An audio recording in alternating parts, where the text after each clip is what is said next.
Je suis ravie de vous retrouver. Il nous reste 2 émissions pour parler de toute la programmation estivale. Évidemment, on ne pourra pas parler de tout, mais plusieurs artistes programmateurs viennent sur le plateau. On va parler du Festival de Sablé-sur-Sarthe dans un instant, mais aussi du Boucan des Arts qui commence ce week-end et que vous retrouverez à la fin août. On ira direction Courtanvaux pour le festival Musique en Bray. C'est fin juillet. On parlera aussi de l'exposition des cuivres qui a lieu pendant le festival Le Son des Cuivres à Mamers. On parlera du festival Qui-Cloche au village de Chérizay, un festival pour en profiter en famille avec les plus jeunes. Et puis on parlera du Japon avec Rock en Bray en fin d'émission. Un programme chargé, je vous propose de commencer tout de suite dans Culturel.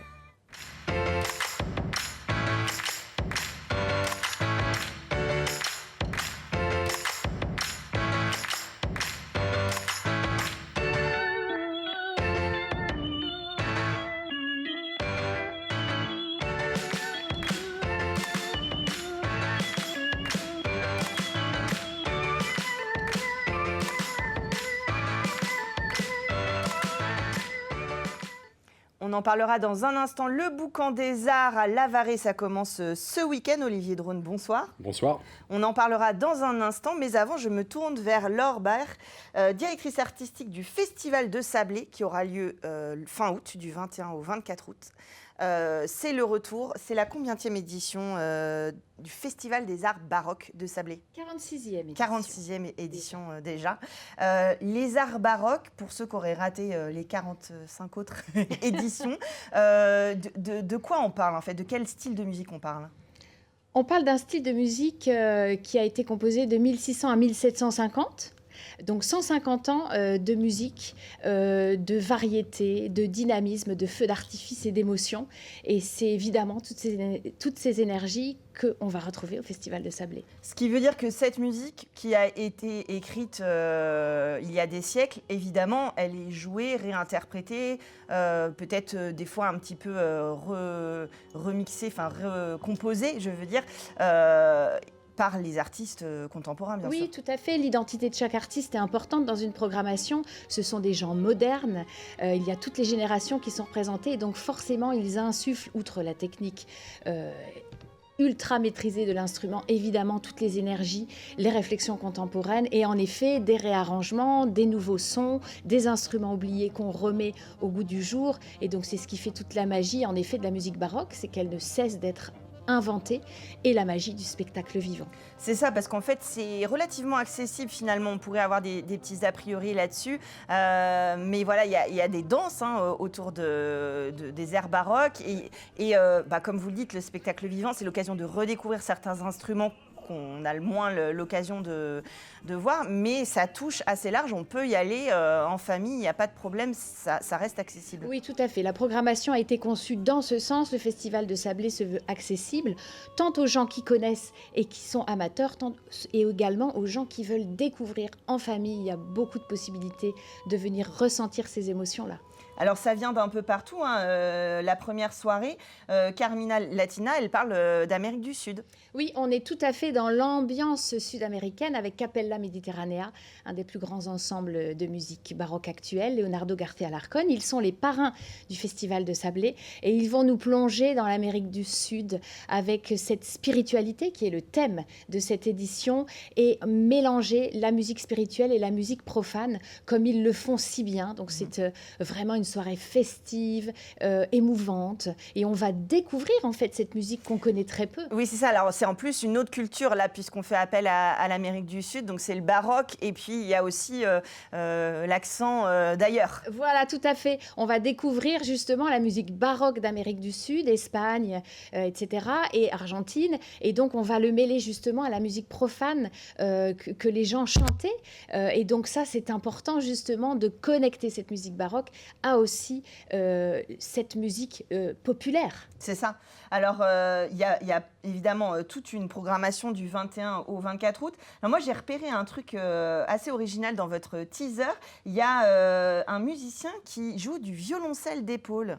Oui, c'est l'ensemble Acte 6. En effet, ils ont remis au goût du jour cet instrument qui était prépondérant à l'époque baroque et qu'on a complètement oublié.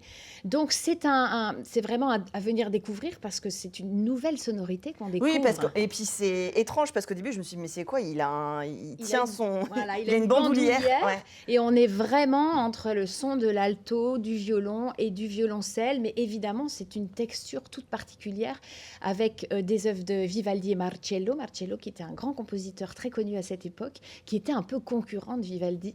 Donc on va découvrir un petit peu les influences. Et donc c'est passionnant, c'est un duo avec clavecin. Ce sont deux formidables musiciens et c'est justement aussi pour aller découvrir ces nouvelles sonorités, se replonger dans l'époque baroque, tout en étant évidemment très moderne. Oui, et puis en plus, ils sont relativement jeunes. Tout à Voilà, fait. c'est découvrir aussi des nouveaux talents avec des musiques anciennes. Oui, tout à fait. Il y a des spectacles donc dans la pure tradition baroque, on va dire, et puis il y a des propositions qui revisitent un peu et qui vont aux frontières de l'art baroque. Oui, tout à fait. L'objectif, c'est vraiment que la musique soit ouverte. La musique baroque, c'est la base de l'inspiration. Donc, on a des projets en concert gratuit, par exemple, autour de Bach Project, au confluent du classique et du jazz, avec François Salk, Vincent Perani, un concert incroyable, violoncelle, accordéon. On a Ombre errante de Couperin, piano et ombromanie. Oui, c'est ça, j'ai vu le teaser. Là, c'est vrai que ça se prête, la bande-son baroque, là, se prête très bien au jeu des ombres. Oui, la poésie, en fait, c'est pour ressentir cette poésie. C'est vraiment un spectacle qu'on peut venir découvrir en famille avec des enfants à partir de 9-10 ans. L'idée, c'est qu'on plonge dans une certaine magie, une certaine poésie avec cette ombromanie qui est formidable. Philippe Beau, c'est un des plus grands ombromanes au monde. Et il fait des choses absolument incroyables et mêlé au talent d'Ido Barchaï, ce formidable pianiste israélien qui joue avec les plus grands et qui va interpréter cette œuvre très profonde, très sensible, aussi jubilatoire mais aussi très spirituelle et qui va donc justement, cette pluridisciplinarité va offrir une autre vision de cette œuvre de Couperin et c'est ça qui est formidable. Ouais, d'avoir différents regards et puis de nous donner à voir un peu différemment les œuvres qu'on peut connaître ou pas d'ailleurs ou découvrir. Alors il y a plein de spectacles. Si voilà, vous deviez en choisir un ou deux, qu'est-ce que vous me conseilleriez? Alors évidemment, vous me conseillez d'aller tout voir, bien sûr. Mais voilà, si on n'est pas sablézien, qu'on est encore un peu en vacances, quel spectacle on retient? Si on a envie de venir découvrir, qu'on ne connaît pas du tout, qu'on n'a jamais osé venir. On peut venir découvrir Ombre errante, on peut venir découvrir les concerts gratuits, il y en a tout de même 2 qui sont formidables. On peut également découvrir le duo Nemanja Radulovic, Ivan Cassar, qui va du baroque à nos jours, que ce sont des artistes absolument incroyables qui nous font l'honneur de venir faire et créer ce récital qui sera unique, ils vont ne le donner qu'une seule fois au Festival de Sablé. Ça, c'est vraiment pour la découverte. Pour les gens qui souhaitent vraiment approfondir leur connaissance aussi du milieu baroque et de la musique sacrée. Nous avons l'ensemble correspondance avec les maîtres de Notre-Dame. On va découvrir tous les compositeurs de Notre-Dame de Paris, dont le Requiem de Campra. Il y a également l'ensemble du poème harmonique de Vincent Dumestre avec le magnifique Nisi Dominus de Vivaldi. Il y a Amandine Beyer, qui est une formidable violoniste qui vient avec son ensemble Incogniti pour une soirée Vivaldi. Et puis on a un autre violoniste aussi, violoniste baroque, le plus jeune, qui s'appelle Théotime Langlois de Swart, qui est spécialisé vraiment et qui est un des meilleurs et qui va offrir un récital dans une chapelle, donc un endroit idyllique pour découvrir toutes les inflexions de son instrument. Oui, parce qu'en plus, on parle, c'est le festival de Sablé, mais vous êtes un petit peu partout sur le territoire autour de Sablé. Oui, voilà, on a les spectacles qui ont lieu au théâtre Joël Le Teul, à l'église Notre-Dame, on est également à Pressigné, à Brulon. Voilà, on rayonne sur le territoire, faire rayonner les lieux du patrimoine qui se prêtent parfaitement à la musique, c'est aussi la mission. Aller vers les gens qui habitent aussi dans ces villages et ces petites villes et qui souhaitent venir découvrir. Et puis redonner à ces lieux une vie qu'ils avaient aussi, parce que c'est fait pour ça aussi, cette musique-là, elle devait être écoutée dans ces lieux, donc c'est une bonne idée. Si vous êtes sartois, n'oubliez pas du 21 au 24 août d'aller du côté du Pays sabolien, mais de toute façon, si vous n'êtes pas sartois, justement, profitez-en pour passer pendant vos vacances, découvrir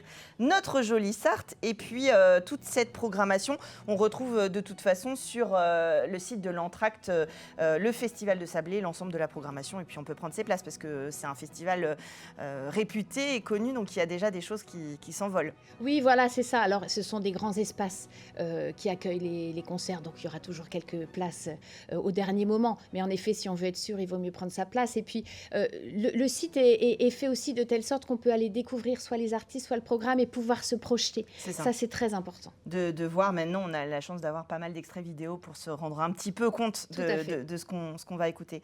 Merci beaucoup en tout cas d'être venu nous parler de cette belle programmation. Fin août, donc à Sablé-sur-Sarthe, le festival des arts baroques.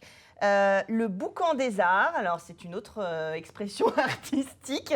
Le Boucan commence ce week-end, ce 28 juin, avec une soirée musicale pour ouvrir la saison à La Varée. Oui, tout à fait.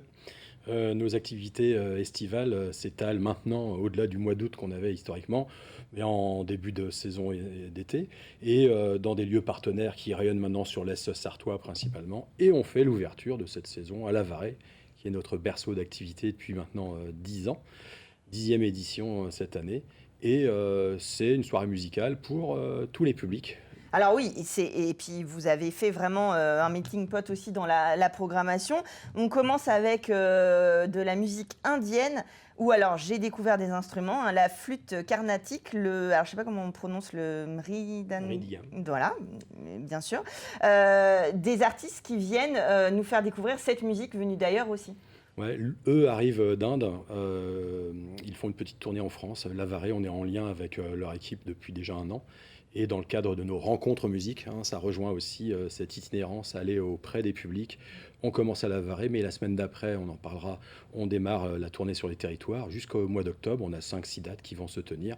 La rencontre des musiques, la rencontre des lieux, les mettre à l'honneur, et puis les publics qui viennent peut-être pour une autre proposition, mais qui ont l'occasion de rencontrer, là, cette fois-ci, à La Varée, vendredi, demain soir, de la musique indienne, voilà, venue de là-bas, avec des pointures. Oui, c'est ça, c'est ce que j'allais dire. En plus, vous avez un peu des rockstars de la musique indienne, quoi. Des gens qui se produisent énormément, qui ont des milliers, des centaines et des milliers de concerts à leur actif. C'est pas rien, c'est quelque chose qu'on ne connaît pas forcément, mais c'est une belle entrée en matière. Alors dans cette rencontre musique, évidemment, il y a la découverte aussi. On ne connaît pas forcément, il faut aller au-delà de ses habitudes, ses préjugés et s'ouvrir à autre chose. C'est ce qu'on propose là. Mais pour justement se raccrocher un petit peu, se sécuriser, rapidement dans la soirée, on bascule sur autre chose. Oui, c'est ça. Alors après, on a Tulou qui vient faire une scène musette, voilà, plus... Un bal musette, ouvrir la soirée, soirée dansante. Oui, parce que ça se finit avec une soirée années 80, disco, enfin après on vous arrête plus quoi.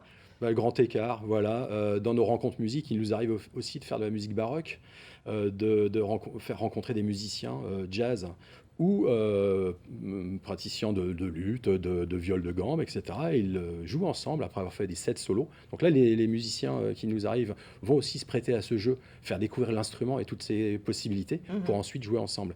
Et les musiciens de Tulou, évidemment, eux, étaient déjà venus il y a quelques années de cela, en extérieur, pendant le festival, faire ce total musette, comme ils l'appellent. Et donc, ils vont inviter pendant le début de soirée, avec la restauration qu'on nous propose sur place, de danser, de se mettre en mouvement. Et après, oui, avec, on espère, les locaux, mais aussi ceux qui nous connaissent. Et pour vous faire fêter cette ouverture du festival, faire une soirée dansante. Il y a longtemps qu'on voulait le faire, ce format, comment on l'a appelé, la boîte éphémère. Allez, allons-y, si on veut se lâcher, il fait beau, enfin. Donc, on va profiter, faire la fête pour cette première date à La Varée. Oui, et puis c'est vrai que la soirée... musette alternative, ça vous va bien aussi cette rencontre et ce mélange, c'est une très belle entrée en matière.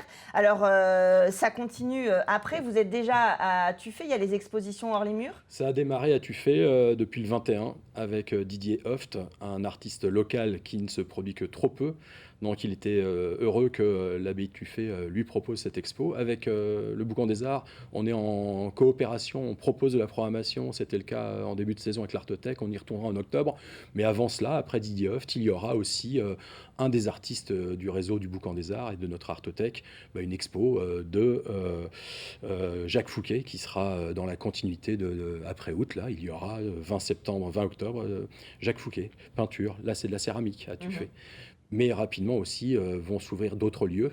On est depuis 3 ans dans l'arboretum du Tuffeau de Saint-Gervais-de-Vic, en pleine ruralité. Ouvrir un lieu privé et enrichir ses propositions. Oui, venir visiter l'arboretum, mais exposer aussi des sculptures cette année. On nous accueille tout à l'heure, programmateurs et artistes. Là, cette année, il s'avère que c'est à titre personnel, en tant qu'artiste, que je vais exposer des sculptures faites pour l'extérieur. Donc voilà, il contribue aussi à cette animation du territoire, faire vivre nos campagnes et nos patrimoines naturels et bâtis. Donc cela, ça sera jusqu'aux Journées du patrimoine, donc du 6 juillet au 22 septembre, à l'Arboretum du Tuffeau. L'idée, le Boucan des Arts, pour ceux qui ne vous connaissent pas, ce boucan, il est musical, on l'a dit pour la soirée de demain, mais il est multiple. Donc il y a de la sculpture, il y a de la peinture, il y a de la photo, et puis plein d'autres modes d'expression. Voilà, la limite, elle n'est pas là, elle n'est pas dans avec quoi on fait, mais elle est de qu'est-ce qu'on fait et on fait surtout. Et surtout de faire. Ouais, c'est voilà, ça. Alors la thématique de cette année, c'est impossible. C'est un cheminement. Chaque année, on a une thématique qui se dégage de l'édition précédente. Donc depuis 15 septembre, je crois, on a décidé de cette thématique impossible. Impossible, impossible, mais en fait sous-entendu, plein de possibles. Ouais.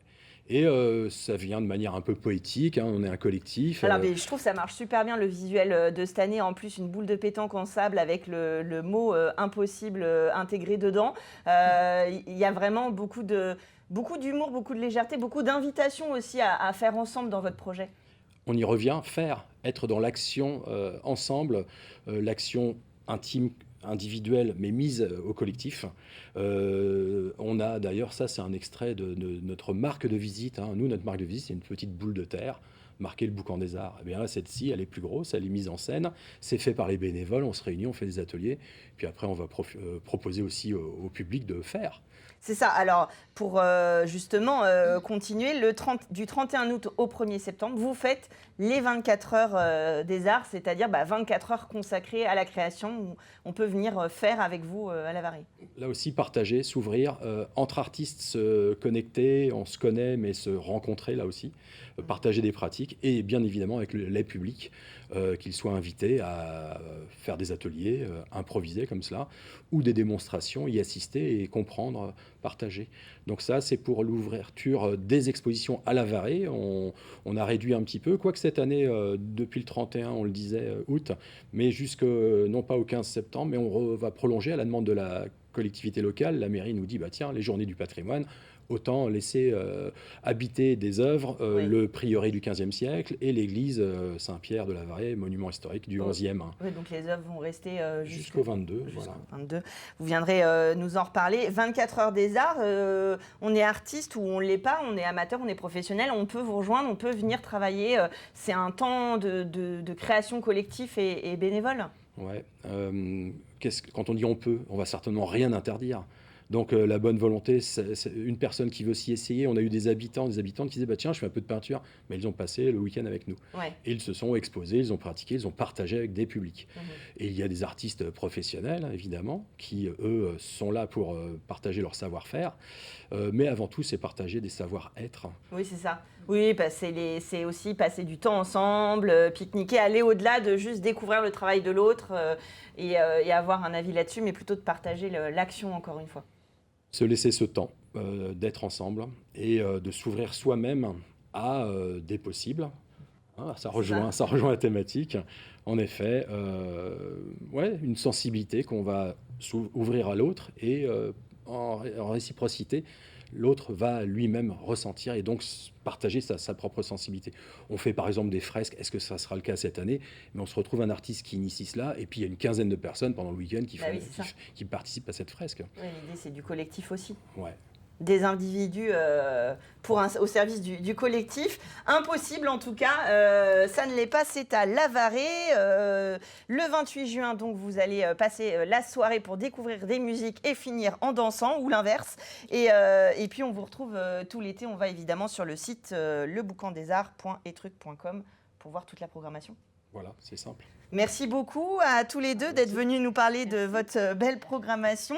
On continue, le programme est chargé. On se retrouve tout de suite pour un autre festival de musique et une exposition de cuivre.